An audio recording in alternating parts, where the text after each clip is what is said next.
You're listening to The Building Code, your guide for a better way to run your business. I'm Tom Houghton. I'm Paul Worth. And we're very honored to be joined back by our original guest of episode 1. The Bobs are joining us on this episode to talk about leading through a global pandemic.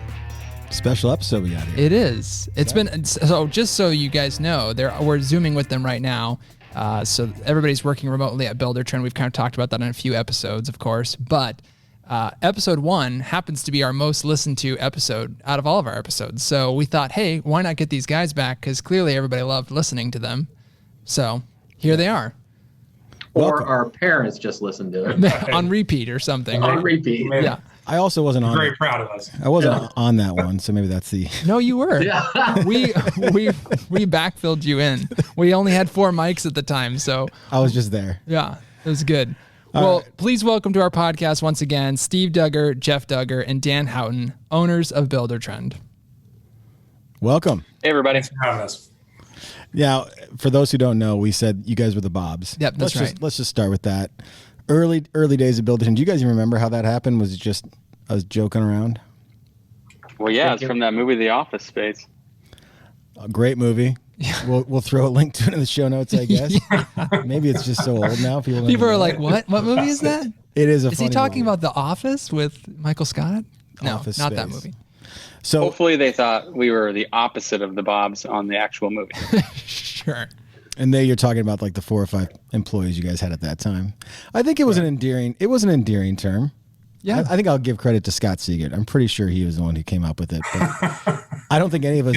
He's good with movies. Yeah, I don't think that's anybody true. expected it to He was on top of it. stick this long by any means. Yeah. But It you're was a still lot less of a mouthful than Steve, Jeff, and Dan all the time. That is true. fair enough. That is true. For all And then 5. one day an email magically appeared Yeah. from the Bobs. And then it was That's what we're official. talking about. And if the line from the movie that always sticks with me is like, so what do you exactly do here? What exactly is it you say? Would you say you Now do? I think people ask us that question more than we ask. Okay. Fair Good enough. stuff. One Yeah. thing you guys have been doing recently is leading through a pandemic. That's true. You Good like- segue there, like that, Paul. Tom? Paul's been working on those segues with Paul, so that was good. So obviously we're living in unprecedented times, and you guys are leading this fantastic company that we have here at Buildertrend through this period. You've also done this beforehand, because again, if you have been not familiar with Buildertrend's history, if you missed episode 1, of course, started in 2006, went through the Great Recession there. So you had to kind of right off the bat learn a lot through that. And now here we are again, kind of facing this pandemic time. So tell us about that process of going through it, obviously back in 2006, but then now kind of being refaced with this new challenge. Yeah, I think, for us, clearly we've been in 2 different stages. In 2008, during the Great Recession, our company was much smaller. I would say in some ways more agile, but also in some ways much more youthful and inexperienced in our ability to adapt to change, because it was the first time we'd ever faced it. Going back to that, we made a couple really good decisions. One, I think we had a lot of grace towards our customers. We love our customers. They were going through hard times. We did whatever we could possibly to help them through those hard times. And as our customers adapted to the changes, they were changing their business. One thing we did, I think, relatively quickly was we adapted our platform to change with them. And so, when we started this business in 2006, our primary customer was a home builder. Today, in our platform, they're just one of many of our types of customers. We serve home builders, remodelers, home improvement contractors, commercial contractors, specialty contractors, and you name it, really. So, and that was really born out of the diversification of our business was born out of that recession. So fast forward to today, I would say, the biggest change for us was we had a broader leadership team. It didn't feel like all the Bobs had to make all the decisions, which I can tell you from my vantage point was a huge relief, because, 10 is better than 3 in a lot of cases. So we came together as a group immediately during what I would say the initial news of the pandemic. And all of a sudden there's this domino effect of all these changes that were happening in the world. And it was the most, I would say, terrifying 2 to 3 weeks of my life in March that I've had running this business and being part of this business because of how foreign a pandemic was and what that meant. You know, you saw the stock market react to it. Everything just stopped. And that was pretty terrifying. But we just started meeting every day and making changes as quickly as we possibly could. And I was really grateful for the level heads that our team had during that time, because it was as scary as the financial crisis of 2008. It just came a lot faster. You know, the 2008 financial crisis came fast, but also lasted a long time. There was some consistency with it. With this was all just, you know, you're kind of stared at the news like we did during 9/11, quite honestly. That's what it felt like in a lot of ways. So thankful for a great leadership team to work through it, for sure. And still working through it. Yeah, it's challenging, right? Uncertain times are challenging, but the other way to look at it too is in times of crisis, you know, you're forced to change faster. You're forced to get out of your comfort zone. And like Dan said, we got out of our comfort zone, and the whole leadership team, we put our heads together, met. And the great thing about a crisis is it usually creates a lot of opportunity. And we did it back in 2008. It feels similar now. And I think we're taking advantage of the opportunity. And I do think we're going to come out stronger. I think maintaining a level head is something that we did a pretty good job of during the grips of both crisis, and that's not easy to do. Wake up in the middle of the night with a panic attack about what's happening with the market, but being able to just stay calm, stay focused on the news. We did go to a daily cadence, which made it easier for us to talk about concerns, any breaking news, anything like that. Just kind of helped keep everyone on the same page. That's definitely very helpful. I think continuing to market through both recessions. Obviously with COVID, it was a little bit different, but we did tailor some messaging to our customers and to the market at large around how we were handling COVID, that we were there with them, be flexible in order to help them, you know, continue to endure the same thing we were going through. So keeping ears to the tracks and keeping a level head has been something that our team's been good at. And it's definitely not easy, but it's helped us. Yeah, I've heard you guys talk about what we all went through with 2008, and one of the things you always go back to is continuing to market. And Jeff, you just mentioned that. Do you feel like that's a good piece of advice through any one of these types of things, like our current situation?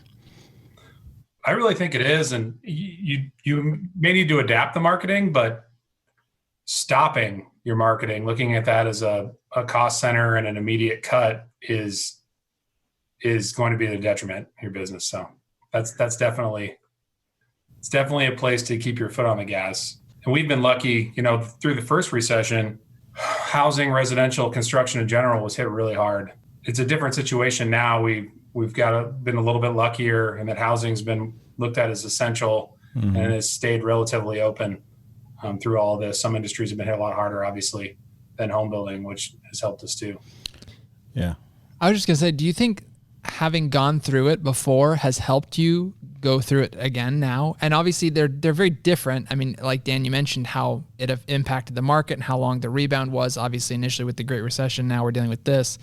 But do you think just mentally going through that before has helped to kind of process through this? Because you talked obviously about, you know, there was shock, there was concern, there's nerves, obviously, which I think are all very natural emotions that everybody felt through this process. But did you guys see the light at the end of the tunnel because you'd said, oh, we've done this before? I don't think we ever get used to it. I mean, I think the table stakes are a lot different.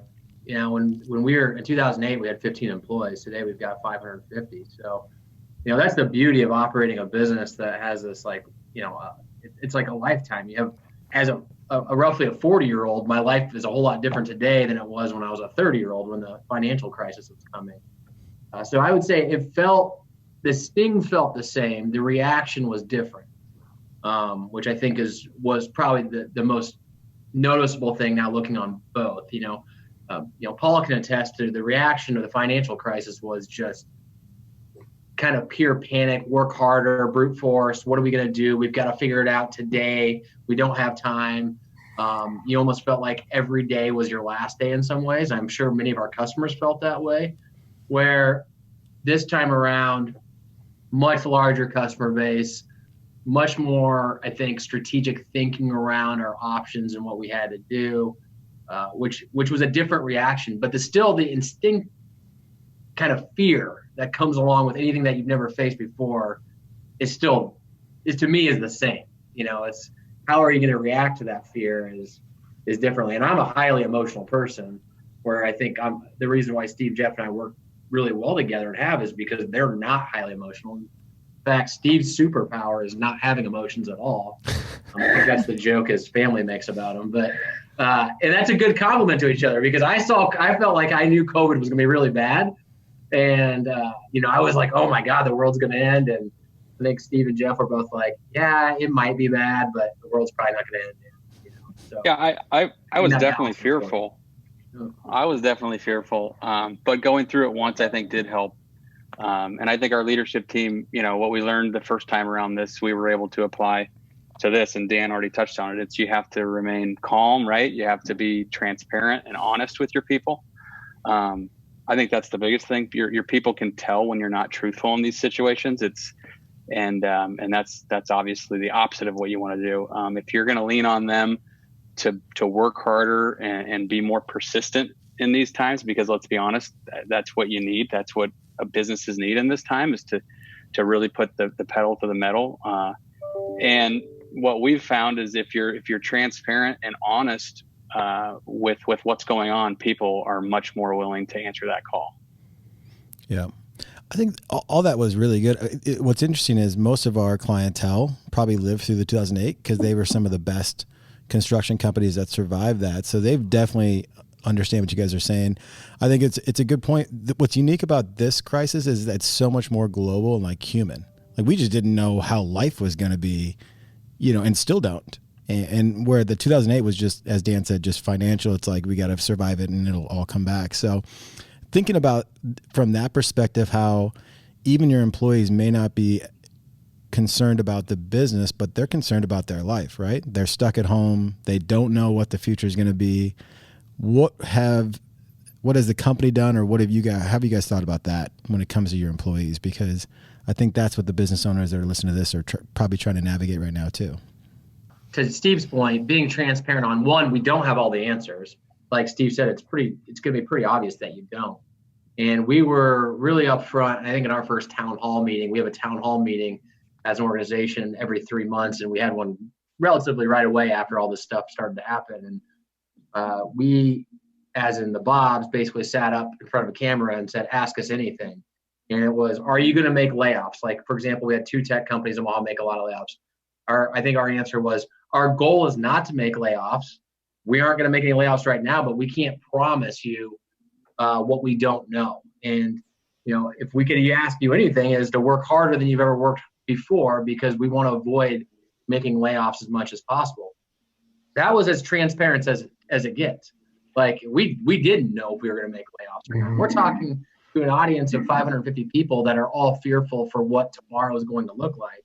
And in that case, you can be as strategic and as thoughtful as you want, but you also have to be really human to your people. And I think humanizing what you didn't know was really important in that part. And, Steve and Jeff and I, that was just a moment, but our leadership team and our managers that were managing people were doing that on a daily, weekly basis with their team, double down on the communication, which we really said, if you're not going to see everybody in the office anymore, you better be talking to them, via Teams or chat or whatever it might be. And looking back on the last, call it 6 months or 9 months, I think we excelled in that area, and we could have easily just said, we'll figure it out later. And fortunately we didn't say that, and we acted quickly.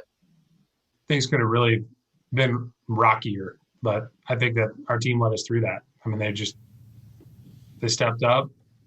We were able to continue to get the work done we needed to get done, and our leadership team kept the communication lines open, and that was critical, really, because like you said, Paul, I mean, people's lives changed overnight. And everyone, and that we were all in a different situation a week later. I mean, it happened so fast. So that's definitely something that having been through it, I think our entire company comes out of it stronger than ever before. So you guys have mentioned, obviously, numerous times, even in podcast number 1, we talked about how important employees are to our company. But you mentioned, we're working remotely now. So what has it been like supporting everyone from a distance instead of being in the office? It's a full-time job for a lot of people, just to think about it, quite frankly. Like, it used to be a walk in our office and you just felt it. You felt the culture, you felt the connection with people.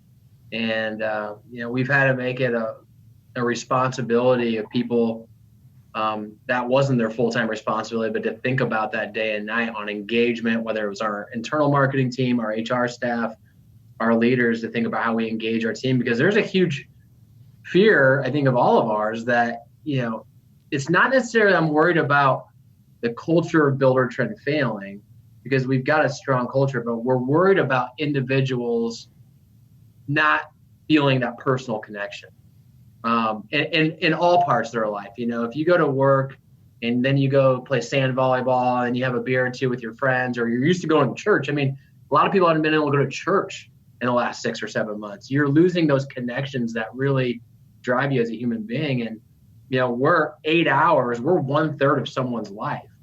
And so we're responsible for really driving those connections. And it's not easy, right? And so I think for us, just the constant engagement with our team has been incredible. And could we do more? I'm sure we could, but we're doing as much as I think we think we can do, as fast as we can do, that will be effective. We don't want to just do things because we think we need to do things. We want to be very purposeful around the way we're, interacting with our team. So it's been nice that things have started to open up a little bit where we're at, so you can start to socially distance, at least see people, and outside of doing it on Teams or whatever it might be. So there's definitely some light at the end of the tunnel, but we've got hurdles ahead of us on how we continue to do this, especially as we walk into what I'd say is the winter months, right? Like summer is a whole lot different. Being stuck in your backyard in the summer is a lot better than being stuck in your backyard during the winter. And that's going to set up a whole new set of challenges for the organization. Yeah. We're fortunate that we serve our clients 100% remote already. So we've had relatively little impact on how we serve our customers. But, our internal culture and employees have taken the brunt of this with the work from home.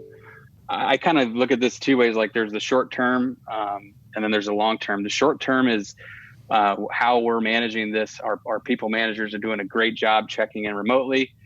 They're doing a great job taking employees out in small, safe groups in person for small outings to try to keep that human connection and camaraderie as well. But to Dan's point, long term, we absolutely are working on a plan to get back into the office safely, because to his point, humans are social beings, and we worry that if the work from home goes too long, that could really take a stress on people from a depression standpoint, anxiety, and morale, just all of the above. So, definitely want to get back into the office as soon as it's safe. Yeah, it feels like the common theme, if you're a business owner listening to this, because obviously we're a technology company, a huge employee base. But if you're one of our clients that has, 3 to 10 employees, this is an excuse to over communicate this pandemic. Like if you haven't been doing it well as a business owner, or you just haven't had the chance to do that, this is a perfect excuse to just start doing more frequent communication, whether that's weekly, daily Zoom meetings, things like that. So maybe that's a takeaway for our business owners. Absolutely. Speaking of business owners, of course, you as business owners are in charge of strategy and direction of the company. And I'm sure many of our listeners would be curious to see how you've had to rethink the strategy of our business and kind of pivot potentially. So what advice do you have for other business owners, and how have you approached having to potentially change the strategy of our business or, our customer's business? Yeah, I think for us, it was about working fast and being thoughtful around making decisions. I think it's easy to get paralyzed when change comes your way. And I think this forced us to make decisions a little bit more quickly than we would have in past situations, because if everything's status quo, you can be really thoughtful. You can waste some time and spend a lot of time talking about how you're going to do something so you get it perfect, right? And for us, we knew we didn't have the luxury of perfection, being perfect on this. And we said, let's just go out there and test a few things. So testing was a really big part of this. So testing a new pricing strategies, dealing with the customers, that maybe needed to put their account on hold or whatever it might be. We were testing a lot of things, and we were moving people into new roles relatively quickly. We had 36 people that essentially couldn't do their jobs anymore because of COVID, whether it was going on the road and consulting our employees, our events team, whatever it might be. So testing them in new roles, pivoting them fast was really critical to, I think, us being able not to have to worry about that so much 6 months past, kind of when all this stuff exploded, and we did it fast. And I was really grateful to our management team for really digging in deep and making decisions, being thoughtful, but making them quick too. Because you could always roll stuff back. It's not everything's going to work, but not being paralyzed is a big part of it. We were in contact with our customers pretty regularly, as we always are, and we're able to kind of get a feel for what they were going through and what their businesses look like. And as came up earlier, we were still an essential business in construction in a lot of ways, and a lot of our customers coming out of March and the first half of April, actually their businesses ramped up. And so making sure to stay with them and stay ahead of them. And we continue to hire to backfill and to keep up with that growth. I also think that just COVID in general and the remote demands that it's put on all businesses out there is something that's a headwind for our platform and what we offer our customers. So making sure that we're able to take advantage of that and we're able to show the market and our customers exactly how they can use Buildertrend to better operate their business in a COVID world and post-COVID world is something that's been front of mind, and our marketing team's done a good job of making sure that we're marketing that and our teams are connecting with customers to make that dream a reality. That's definitely something that's changed, and we had a big technology shift that was a headwind for us with the iPad and iPhone and smartphones and 4G. And I wouldn't put this at that scale, but the amount of people who are now interacting remotely and doing remote video and just conducting their business in a way that's not hands-on, remote signatures is at an all-time high. And so that's definitely something that bodes well for our platform. We're ready and waiting to offer those things to customers. Which is funny because we didn't know when we should start marketing that. So Jeff just said out loud, our product, since COVID happened, it's actually not been a bad thing for Buildertrend. And it's not been a bad thing for a lot of our customers as well. There's a lot of tailwinds behind our industry right now.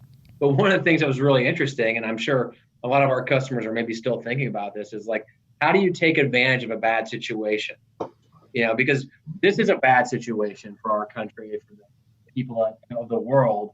But the reality is there's a lot of people putting pools in right now. And that's not necessarily a bad thing for our customers. And so how do you use this delicate balance of marketing around spending more time at home? Maybe it's time to put a pool in, or, how you're utilizing, your software, whatever it might be. Those were conversations we were having early, and we were talking about marketing. And one of the things we just did early was let's be a resource for our customers around COVID. So, job site cleanliness, all the things that we could gather from experts, our lawyers, how to deal with the PPP program. Let's be front lines of helping our customers navigate the really tough, unusual hurdles. And then it's like, okay, now that this is our reality and we've gotten there, how do we help our customers utilize technology that's good for both us and our customer and their customers during a really strange time? And it's a little weird to have those conversations. Like, life sucks right now, but it's really good if you're a contractor and you're using our software. That gives you an advantage. And so I think that's always an interesting thing that you have to balance when you're talking to, your potential customer. Yeah, I think that's a great piece of advice. And by the way, we're not out of it either. So if you're a business owner and, educate yourself on your local, restrictions and things that are happen as we sort of hopefully get out of this with some sort of vaccine or cure, there's going to be more regulations coming down the pike, and they're all different depending on what state you're in and your county. So I think probably a good piece of advice, if you're a business owner or somebody in your team, just needs to be as much as you can be an expert in what's happening. And then that's a good part of your marketing is being an expert and being the go-to to know what is safe, what isn't safe as it relates to construction. And to Dan's point, I mean, obviously we here at Buildertrend want to help. We see ourselves as partners in our customers' business. And so we're here to help them. And I'm sure, you know, the last time we went through this as a company, we probably weren't prepared to be the experts in the field, but now here we are, and you've gained so much experience, and now we can pass along that help to our customers, right? Yeah, absolutely. And we'll continue to. We still have that page up on the website. We'll throw in the show notes for everybody. Yeah. And it will change, right? Yeah, like something else will happen. Yeah. I mean, that's the crazy part. Like, I literally just had to like get up and like point at my kids and put the quiet face to them because I'm working from home right now. We're going to always have these new things that like jump up, and to Jeff's point, the rules, the regulations, all this stuff will evolve and change. And, you know, we'll try to do our best to be on, you know, the forefront for the customers. But, you know, we want your feedback too. I mean, that's a big part of this. We're experts, but we become experts because we collect feedback. And we want to hear from our customers on what they're feeling out in the market. That always helps us a lot.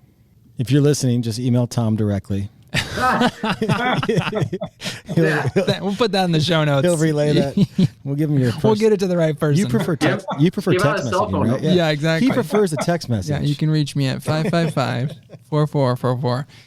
Awesome. Guys, thank you so much for coming back on the podcast today and just talking about your experience during this time. I mean, I know a lot of business owners out there probably really appreciate hearing from other people. I think that's one thing that we kind of touch as a central topic, is that this time around, it's affected everyone globally. So we're kind of all in this together. So I appreciate you coming on and being a part of that discussion with everyone here and sharing your expertise with that. Great. Thanks for having us. Yeah, absolutely. Love the podcast. We got that recorded, so we're going to save that recording. Awesome. Right. Thanks, guys. Love what you heard? Don't forget to rate and subscribe to our podcast so you can hear from more guests that will benefit your business. Also, please check out our show notes page for more information on what we discussed on this episode.